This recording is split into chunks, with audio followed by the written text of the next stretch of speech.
একটা কাপলকে দেখতে পাই যারা এইমাত্রই বাবা মা হয়েছে। তারা দুজন তাদের নতুন বাচ্চাকে নিয়ে ভীষণ খুশি ছিল। এরই মাঝে তারা একটা স্পেসশিপকে আসতে দেখে। সেটা দেখে তারা দুজন ভীষণ ঘাবড়ে যায়। তারা বুঝে উঠতে পারছিল না যে তাদের এখন কি করা উচিত। বাচ্চাটার মা বলে, আমার মনে হয় আমাদের বাচ্চাটাকে লুকিয়ে রাখা উচিত। সেটা শুনে বাচ্চার বাবা বলে, না, লুকিয়ে রাখলেও তারা বাচ্চাটাকে খুঁজে বের করবে। এখন শুধুমাত্র একটাই উপায় আছে। এই কথা বলে তারা দুজনেই সেখানে থাকা স্পেস পডের দিকে তাকায়, কারণ তারা ওই পডের মধ্যে বসিয়ে তাদের বাচ্চাটাকে অন্য একটা গ্রহে পাঠানোর প্ল্যান করছিল। এদিকে স্পেসশিপটা এসে তাদের টাওয়ারের উপরে বসে, আর অন্যদিকে ওই বাচ্চাটার বাবা গিয়ে পডে জিপিএস কোড সেট করতে ব্যস্ত হয়ে পড়ে। সে আমেরিকার লোকেশন সিলেক্ট করে, কারণ তার ধারণা যে সেটাই পৃথিবীর সবচেয়ে অ্যাডভান্সড এরিয়া। কোড সেট করা হয়ে গেলে তারা বাচ্চাটাকে ওই পডের ভিতরে বসিয়ে পৃথিবীতে পাঠিয়ে দেয়। এরই মাঝে ওই স্পেসশিপে থাকা লোকগুলো তাদের ল্যাবের ভিতরে চলে আসে। তাদের লিডারের নাম ছিল স্কোরবা। লোকটা একটা অদ্ভুত ডিমের আকৃতির চেয়ারে বসা অবস্থায় তাদের সামনে আসে, আর তাদের কাছে তাদের বাচ্চাদের কথা জিজ্ঞেস করে যে সে কোথায়। বাচ্চার বাবা মা কেউই তাদের মুখ খুলতে চায় না। তখন স্কোরবা তার হাতে থাকা রিমোটের বাটনটা চাপার হুমকি দিয়ে থাকে, যার মাধ্যমে সেখানকার সবকিছু ধ্বংস হয়ে যাবে। কিন্তু তাতেও তারা কোনো কিছু স্বীকার করে না। স্কোরবা যখন বাটনটা চাপতে যাবে তখন তার মেয়ে আগাতা এসে বলে, তুমি চিন্তা করো না বাবা, আমি তোমাকে সাহায্য করতে পারি। এই কথা বলে সে ওই বাচ্চাটার বাবার দিকে তাকায়, আর সেই লোকটার মাইন্ড রিড করে আগাতা জানতে পারে যে তারা বাচ্চাটাকে পৃথিবী নামের একটা নীল গ্রহে পাঠিয়ে দিয়েছে। এরপর আগাতা তার বাবাকে ইমপ্রেস করার জন্য পৃথিবীতে গিয়ে বাচ্চাটাকে ধরে আনার সিদ্ধান্ত নেয়। আগাতা রওনা হওয়ার আগে তার বাবা তাকে জানিয়ে দেয় যে সে যেন অবশ্যই বাচ্চাটাকে জীবিত অবস্থায় ধরে আনে। আগাতা বাবার কথা মেনে নিয়ে বাচ্চাটাকে ধরতে বেরিয়ে পড়ে। বেরোনোর কিছুক্ষণের মধ্যে সে ওই বাচ্চাটার কাছাকাছি পৌঁছে যায়, কিন্তু পৃথিবীর খুব কাছাকাছি আসার সাথে সাথে বাচ্চার ওই পথটা পৃথিবীর স্যাটেলাইটের দিকে ধাক্কা খায়, যার কারণে তার ডিরেকশন চেঞ্জ হয়ে বাচ্চাটা পৌঁছে যায় স্পেনে, আর আগাতা তার সেট করা লোকেশন অনুযায়ী পৌঁছে যায় আমেরিকায়। এদিকে আমরা স্পেনের এক রাস্তা দিয়ে জোয়ান আর মারিয়া নামের একটা কাপলকে গাড়িটাতে করে যেতে দেখতে পাই। রাস্তায় হঠাৎ তাদের সামনে ওই বাচ্চাটার উপর এসে পড়ে। সেটা দেখে তারা দুজনেই ভীষণ ঘাবড়ে যায়। এরপর তারা গাড়ি থেকে বের হয়ে ধীরে ধীরে ওই পথটার কাছে গিয়ে সেটা খোলে, আর সেখানে ফুটফুটে একটা ছোট্ট বাচ্চাকে দেখতে পায়। এরপর মারিয়া বাচ্চাটাকে কোলে তুলে নেয় আর জনকে দেখাতে নিয়ে আসে, কিন্তু জনের বাচ্চাটাকে ভালো লাগে না, কারণ বাচ্চাটার মুখে বড়দের মতো মোষ ছিল। এরপর যখন সে বাচ্চাটার দিকে হাত বাড়ায় তখন বাচ্চাটা তার একটা আঙুল ভেঙে দেয়। জন তখন জোরে চিৎকার করে ওঠে। এত সবকিছুর পরেও তারা বাচ্চাটাকে বাড়িতে নিয়ে আসে, আর তাকে নিজেদের সন্তান হিসেবে লালন পালন করার সিদ্ধান্ত নেয়, কারণ তাদের দুজনের কোনো সন্তান ছিল না। প্রথমে জোয়ান বাচ্চাটার মোষ শেভ করে দেয়, কিন্তু কিছুক্ষণ পরে বাচ্চাটার মোষ আবারও গজিয়ে যায়। তাই জন আর সেটা নিয়ে মাথা ঘামায় না। তারা বাচ্চাটার নাম রাখে লোপেস। এরপর ধীরে ধীরে লোপেস বড় হতে থাকে, আর তার মধ্যে থাকা অদ্ভুত পাওয়ার গুলো সামনে আসতে থাকে। সে অনেক বেশি শক্তিশালী, বুদ্ধিমান আর দ্রুতগামী ছিল। তার স্পিড দেখে সবার মাথা ঘুরিয়ে যেত। শুধু তাই নয়, তার দৃষ্টিশক্তি এত প্রখর ছিল যে সে আড়ালে থাকা জিনিসগুলোকেও দেখে ফেলত, অর্থাৎ সে যে কোনো বস্তু ভেদ করে ওপাশের জিনিস দেখতে পেত। কিন্তু তার এই সুপার পাওয়ার গুলোর কারণে স্কুলের সবার কাছে তাকে আজব বলে মনে হতো, তাই কেউ তার সাথে মিশতে চাইতো না। যে কারণে তার বাবা সবসময় তাকে বলতো, তোমার এভাবে সবার সামনে নিজের পাওয়ার ইউজ করা উচিত নয়। পাওয়ার গুলোকে কন্ট্রোল করে নর্মাল বাচ্চাদের মতো থাকার চেষ্টা করো। কিন্তু দুঃখের বিষয়, লোপেজ যেহেতু অনেক ছোট ছিল, তাই তার পক্ষে নিজের পাওয়ারটাকে কন্ট্রোল করা সম্ভব হতো না। লোপেজের জন্মদিনে সে তার স্কুলের সবাইকে ইনভাইট করে, কিন্তু কেউ তার বার্থডে পার্টিতে আসে না। তখন মারিয়া আর জোয়ান তার জন্য একটা কেক বানিয়ে এনে বলে, তুমি কষ্ট পেও না, এই পৃথিবীটা এমনই। তুমি যদি অন্যদের থেকে বেশি ট্যালেন্টেড হও তাহলে তোমাকে কেউ পছন্দ করবে না, সবাই হিংসা করবে। তাই এসব চিন্তা বাদ দিয়ে চোখ বন্ধ করো, একটা উইশ করো, আর তারপর কেকটা কাটো। লোপেজ তাদের কথা মতো চোখ বন্ধ করে নর্মাল মানুষের মতো হওয়ার উইশ করে। এরপর যখন সে ফু দিয়ে মোমবাতিগুলো নেভাতে যায় তখন তার ফুয়ের জোরে কেকের উপর থাকা ক্রিমগুলো সব তার বাবা মায়ের মুখের উপর গিয়ে পড়ে। যাই হোক, এভাবেই দেখতে দেখতে 20টা বছর পার হয়ে যায়। লোপেজ এখন একজন প্রাপ্তবয়স্ক পুরুষ। সে তার এক বন্ধুর কোম্পানিতে চাকরি করে। তার বন্ধুর নাম জ্যামে। একদিন বাড়িতে ঘুমিয়ে থাকা অবস্থায় জ্যামে লোপেজকে ফোন করে। লোপেজ তখন ঘড়ির দিকে তাকালে দেখতে পাই যে তার অফিসে যাওয়ার টাইম পার হয়ে গেছে, আর তাই জ্যামে তাকে ফোন করে জিজ্ঞেস করে, তুমি কোথায়? লোপেজ বলে, আমি তো আমার ডেস্কে বসে আছি। জ্যামে বলে, না, আমি তোমার ডেস্ক থেকেই ঘুরে আসলাম, তোমাকে তো দেখতে পেলাম না। তখন লোপেজ ওয়াশরুমে থাকার বাহানা করে কথাটা এড়িয়ে যায়। এরপর জ্যামেকে দ্রুত কেবিনে দেখা করতে বলে। লোপেজ তখন ফোনটা রেখে তার সুপার পাওয়ার ব্যবহার করে দ্রুত রেডি হয়ে পৌঁছে যায় অফিসে। জ্যামে গিয়ে যখন তাকে তার ডেস্কে বসে কাজ করতে দেখে তখন সেও ভীষণ অবাক হয়ে যায়। যাই হোক, জ্যামে তখন লোপেজকে বলে, আমাদের অফিসে আজকে একটা সুন্দরী মেয়ে জয়েন করবে, আমি তার জন্য একটা ওয়েলকাম পার্টি রাখতে চাই। লোপেজ তখন অবাক হয়ে বলে, কেন, তার জন্য পার্টি কেন রাখতে হবে? এর আগে তো কখনো আমাদের অফিসে কোনো ওয়েলকাম পার্টি হয়নি। জ্যামে তখন তাকে বোঝায় যে আরে এটা তো একটা মেয়ে, তাই সে স্পেশাল। লোপেজ তার কথা মানতে পারছিল না, কিন্তু সে যেহেতু লোপেজের বস তাই তার কথার অবাধ্য হওয়াটাও তার পক্ষে সম্ভব ছিল না। সেই কারণে সে আর কথা না বাড়িয়ে সেখান থেকে উঠে যায়। এর মাঝে হঠাৎ অফিসার দরজায় কড়া নাড়ে। লোপেজ তখন তার সুপার পাওয়ার ব্যবহার করে দরজার ওপাশের মানুষটার দিকে তাকায়। সে দেখতে পায় দরজার ওপাশে তার কলেজের বান্ধবী লুইসা দাঁড়িয়ে আছে। আর মূলত লুইসা সেই মেয়ে যার জন্য জ্যামে ওয়েলকাম পার্টি রাখতে চেয়েছিল। লুইসা ভেতরে আসার পর তাকে সবাই মিলে ওয়েলকাম জানায় আর তার জন্য একটা ছোট্ট পার্টির আয়োজন করে। তবে দুঃখের বিষয় হলো সেই পার্টিতে জ্যামে, লোপেজ আর দুজন ক্লিনার ছাড়া কেউ অ্যাটেন্ড করেনি। লুইসার কাছেও ব্যাপারটা একটু অস্বস্তিকর মনে হচ্ছিল, তাই সে কাজের বাহানা দেখিয়ে সেখান থেকে দ্রুত বের হয়ে যায়। তাকে বের হয়ে যেতে দেখে লোপেজ কিছুক্ষণের মধ্যে অফিস থেকে বের হয়ে দৌড়ে চলে আসে স্টেশনে লুইসাকে ধরার জন্য। সেখানে লুইসাকে দেখে লোপেজ তাকে ডিনারের জন্য ইনভাইট করে, কিন্তু লুইসা তার প্রপোজালটা রিজেক্ট করে দেয়, কারণ ততক্ষণে লুইসার ট্রেন চলে এসেছিল। তবে ট্রেনে ওঠার সাথে সাথেই লুইসা বেশ চমকে যায়, কারণ তার ট্রেনে ওঠার আগেই লোপেজ ট্রেনে উঠে দাঁড়িয়েছিল। এরপর তারা দুজন একসাথে ডিনার করে আর বেশ কিছুক্ষণ আড্ডা দেয়, কিন্তু সেখানে কয়েকটা বখাটে ছেলে এসে লুইসাকে বাজে কথা বলে। এটা নিয়ে তাদের দুই পক্ষের মধ্যে তর্কাতর্কি শুরু হয়ে যায়। এক পর্যায়ে ওই বখাটে ছেলেদের মধ্যে একজন লোপেজকে ভয় দেখাতে থাকে যে চাইলে তাকে এক আঙ্গুল দিয়ে ধাক্কা মেরে ফেলে দিতে পারে। লোপেজ সেই ছেলেটাকে জানায় যে সেটা অসম্ভব, কিন্তু ছেলেটা তারপরেও তাকে হুমকি দিতে থাকে। সেটা শুনে লোপেজ একটু ঘাবড়ে যায় আর কল্পনা করে যে ছেলেটা হয়তো সত্যি সত্যি তাকে ধাক্কা দিয়ে ফেলে দিয়েছে। আর সেই ভয়ে লোপেজ সত্যি সত্যি নিচে পড়ে যায়। আসলে লোপেজ যতটা শক্তিশালী তার থেকেও অনেক বেশি ভীতু, আর তার এই ভয়ের কারণে সে কখনো নিজের পাওয়ারটাকে সঠিকভাবে কাজে লাগাতে পারেনি। এরপর একদিন স্টেশনে বসে লোপেজ তার বাবার বলা কথাগুলো চিন্তা করছিল।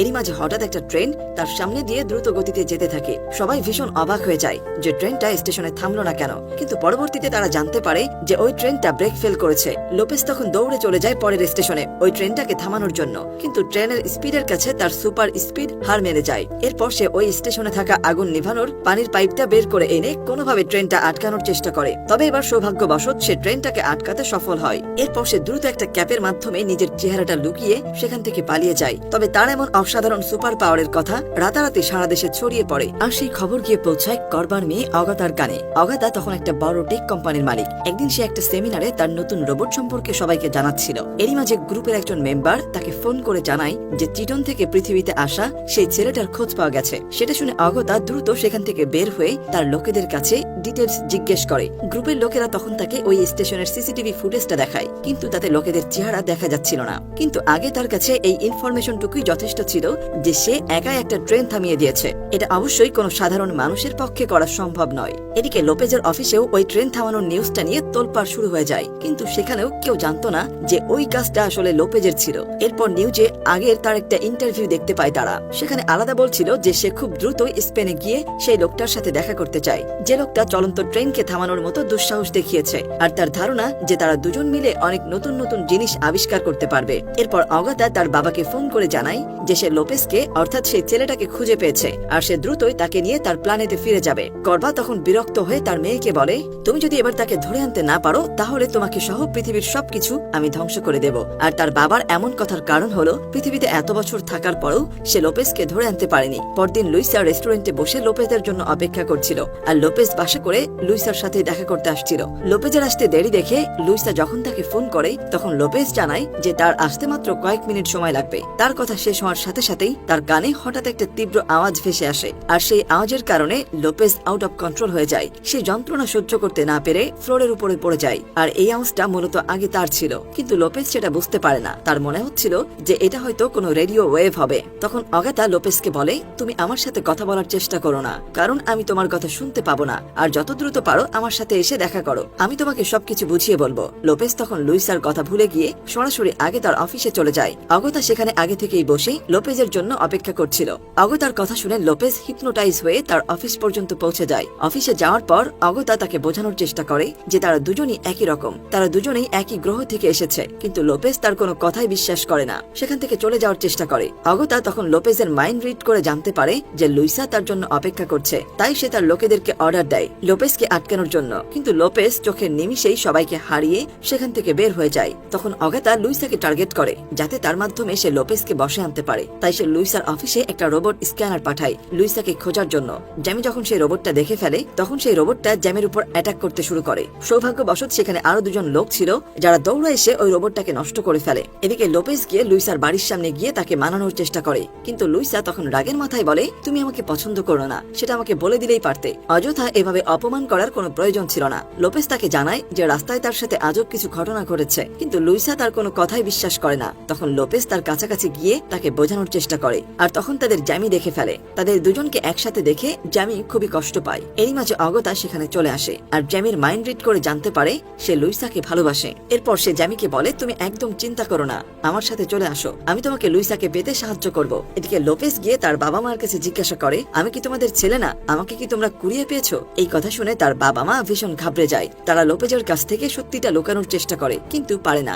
অবশেষে তারা লোপেজকে সব সত্যিগুলো জানিয়ে দেয় আর তার সেই স্পেস পডটা দেখায়। লোপেজ যখন সেই পডটা অন করে তখন সেখানে একটা প্রজেক্টরে ভিডিও ওপেন হয়ে যায়। ভিডিওটা লোপেজের আসল বাবা বানিয়ে রেখে গিয়েছিল, আর সেই ভিডিও থেকে লোপেজ তার প্ল্যানেটে ঘটে যাওয়া সব ঘটনা সম্পর্কে জানতে পারে। কিন্তু সেই কথাগুলো শুনেও লোপেজের পুরোপুরি বিশ্বাস হয় না। এমন সময় লোপেজের মা ওই পডটা থেকে একটা কাপড়ের টুকরো খুঁজে পায়, সেটাতে একটা বড় এস আঁকা ছিল। লোপেজের বাবা মা ভাবতে শুরু করে যে সে হয়তো সুপারম্যান, আর তারও হয়তো সুপারম্যানের মতো ওড়ার শক্তি আছে। সেই কারণে তার মা ওই কাপড়টা দিয়ে লোপেজের জন্য একটা সুপারম্যানের কস্টিউম বানায়, আর লোপেজ সেটা পরে নিজের উড়ার ক্ষমতা যাচাই করার জন্য বাড়ির ছাদে উঠে পড়ে। তার বাবা মা নিচে দাঁড়িয়ে লোপেজকে উৎসাহ দিতে থাকে, কিন্তু সেই উৎসাহে কোনো কাজ হয় না, কারণ লোপেজ যখনই উড়ার জন্য ছাদ থেকে ঝাঁপ দেয় সাথে সাথে গিয়ে নিচে পড়ে। সেটা দেখে তারা সবাই ভীষণ আপসেট হয়ে যায়, আর লোপেজ বিরক্ত হয়ে বাড়ি থেকে বের হয়ে হাঁটা শুরু করে। রাস্তায় যাওয়ার সময় কয়েকটা বাচ্চা তার পোশাক দেখে তাকে নিয়ে হাসি ঠাট্টা করতে শুরু করে। তখন লোপেজ রাগের মাথায় তাদেরকে ভয় দেখানোর জন্য হাত দিয়ে একটা সাইন তৈরি করে, আর সেই সাইনটা বানানোর সাথে সাথেই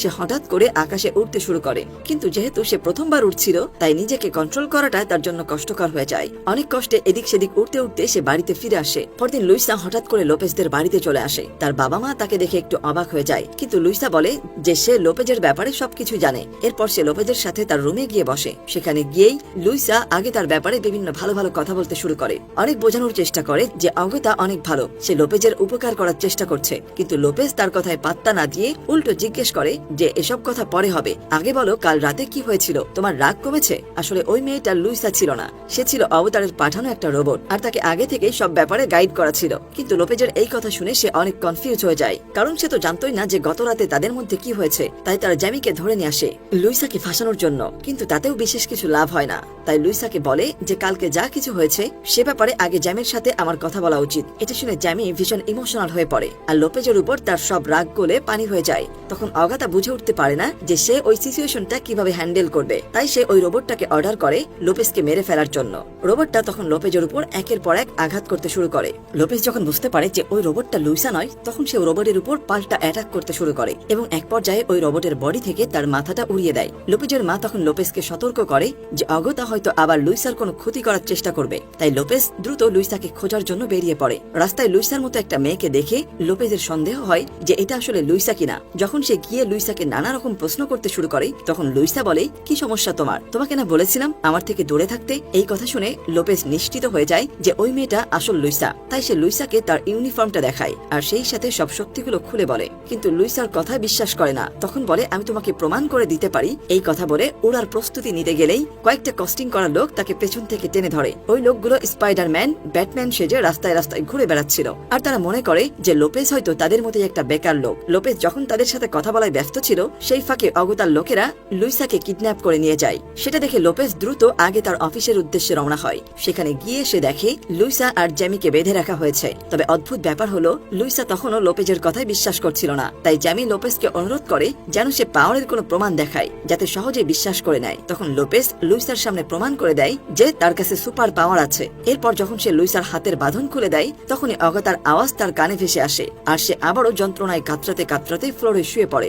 জ্যামি আর লুইসা তখন তাকে ওই আওয়াজটার সাথে ফাইট করার জন্য উৎসাহ দিতে থাকে, কিন্তু তাতেও কোনো লাভ হয় না। তখন জ্যামি রাগের মাথায় লোপেজকে নানা রকম বাজে কথা বলতে শুরু করে, তাকে অপমান করে। সেটা শুনে লোপেজ রেগে যায় আর উঠে দাঁড়ানোর চেষ্টা করে। লুইসা যখন দেখে যে অপমান শুনে লোপেজ রিয়াক্ট করছে তখন সেও জ্যামির সাথে মিলে লোপেজকে অপমান করতে শুরু করে। এরই মাঝে অগতার বাবা স্কোর বা পৃথিবীতে এসে পৌঁছায়, আর অগতা তাকে নিয়ে লোপেজের কাছে যেতে শুরু করে। এদিকে লোপেজ ততক্ষণে উঠে নিজের পাওয়ার ব্যবহার করে সেই রুমের দেওয়ালে একটা বড় গর্ত বানায়, আর সেখান থেকে বাকি দুজনকে নিয়ে পালিয়ে যায়। এদিকে স্কোর বা রুমে এসে তাদের না দেখতে পেয়ে অগতার উপর খুব রেগে যায় আর তাকে অনেক অপমান করে। অগতা সেই অপমান সহ্য করতে না পেরে তার বাবার মুখের অক্সিজেন মাস্কটা খুলে ফেলে, আর স্কোর বা তখন মারা যায়। এরপর অগতা নিজেই তার বাবার জায়গায় বসে লোপেজকে ধরার জন্য বেরিয়ে পড়ে। এদিকে লোপেজ লুইসা আর জ্যামিকে নিয়ে তার বাড়িতে ফিরে আসে। এরপর সে লুইসাকে বলে আমি আর সুপারম্যান হয়ে থাকতে চাই না। এই কথা বলে সে নিজের ইউনিফর্মটা পুড়িয়ে দেয়। এরই মাঝে অগতা সেখানে চলে আসে। লোপেজ তাকে দেখে বলে তুমি এখান থেকে চলে যাও, আমি তোমার সাথে যেতে চাই না। অগতা তখন রেগে গিয়ে বলে তুমি যদি আমার সাথে না যেতে চাও তাহলে আমি এই পৃথিবী ধ্বংস করে দেব। কিন্তু লোপেজ তাতেও ভয় পায় না। এরপর অগতা তার চেয়ারে থাকা বাটনটা চাপ দেয় আর সাথে সাথে তার চেয়ারটা একটা বিশাল রোবটে পরিণত হয়। এরপর সেই রোবটটা একে একে সবার উপর অ্যাটাক অ্যাটাক করতে শুরু করে। প্রথমে সে লোপেজকে উঠিয়ে ন্যাশনাল ফুটবলের মাঠে ছুঁড়ে ফেলে দেয়। এরপর সে লোপেজের মাকে মারার চেষ্টা করে, কিন্তু তখন লোপেজ সেই মাঠ থেকে গোল পোস্টের নাট খুলে এনে রোবটকে সেটাতে আটকানোর চেষ্টা করে। কিন্তু তার কপাল এতটাই খারাপ যে সেই নেটটা রোবটের গায়ে না পড়ে উল্টো তার মায়ের গায়ে গিয়ে পড়ে। তখন রোবটটা তার মাকে উঠিয়ে নিয়ে যায়। লোপেজ যখন তাকে আটকানোর চেষ্টা করে তখন রোবটটা তার পায়ের নিচে পিষে দেয়। তাতে অবশ্য লোপেজ মারা যায় না, কিন্তু অজ্ঞান হয়ে যায়। এরপর যখন রোবটটা লোপেজকে মারার জন্য এগোতে থাকে তখন সেটা দেখে লুইসা বাইরে বেরিয়ে আসে আর লোপেজকে আজে বাজে কথা শোনাতে শুরু করে। সেই কথাগুলো শুনে লোপেজের জ্ঞান ফিরে আসে আর সে গিয়ে ওই রোবটের হাত খুলে ফেলে। লুইসা তখন গাড়ি নিয়ে গিয়ে লোপেজকে তাদের বাড়ির পুলটার দিকে ইশারা করে যাতে লোপেজ ওই রোবটটাকে পুলের পানিতে ফেলে দেয় আর সেটার সার্কিট নষ্ট হয়ে রোবটটা অকেজো হয়ে যায়। লোপেজ সেই মোতাবেক রোবটের মধ্যে থাকা অগাতার সামনে গিয়ে রোবটের মুখের উপর থাকা গ্লাসটা বরফ দিয়ে ফ্রিজ করে দেয়। অগতা তখন নিজের ব্যালেন্স হারিয়ে সেই পুলের ভিতর পড়ে যায়। এদিকে লোপেজ অগতার স্পেসশিপের ভেতর সেই স্পাইডারম্যান সাজা লোকটাকে ঢুকিয়ে চিটনে পাঠিয়ে দেয়। তার মানে তাদের সব প্রবলেম সলভ হয়ে যায়। এরপর লোপেজ আবারও সুপারম্যান সেজে সবার সাহায্য করার সিদ্ধান্ত নেয়। কিন্তু এটা নিয়ে একদিন রেস্টুরেন্টে বসা অবস্থায় লুইসা আর লোপেজের মধ্যে ঝগড়া বেঁধে যায়, কারণ লোপেজের সুপারম্যানের দায়িত্ব পালনের চক্করে সে লুইসাকে মোটেই সময় দিতে পারছিল না। লোপেজ তখন লুইসাকে সরি বলে। এরপর যখন তারা রেস্টুরেন্টের বিল পে করতে যায় তখন ওয়েটার তাদের জানায় যে তাদের বিল অন্য কেউ পরিশোধ করে দিয়েছে। তারা যখন সেই লোকটার দিকে তাকায় তখন সেই লোকটা বাচ্চাদের একটা চুষনি তার মুখের ভিতরে দিয়ে দেয় আর সেখান থেকে উধাও হয়ে যায়। লোপেজ আর লুইসা তখন অবাক হয়ে সেটা দেখতে থাকে। আর এই সাসপেন্সের মধ্য দিয়েই আজকের গল্পটা এখানেই শেষ হয়ে যায়।